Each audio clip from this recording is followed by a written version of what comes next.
Hey guys, in this video I'm going to show you how to make rails in Minecraft. First, you need to go and punch on a tree. There you go, get some blocks. Okay, then get your crafting table because we're going to be making some sticks first. So I'll place my crafting table right here next to my furnace. There we go. Then just right click on your crafting table. Take your log that you mined by punching on that tree. Get some oak planks. Okay. And then we will go back to our crafting table, right?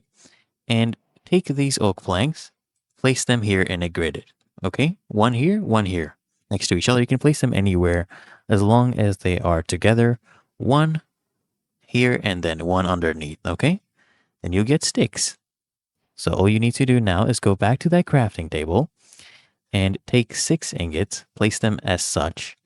Okay? So we're going to make a H. Let me show you. Let me put this iron ingots back here. Hey, get placed.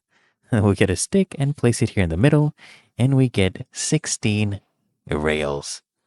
Really that easy and simple. There you go. Let me place them and create a train track.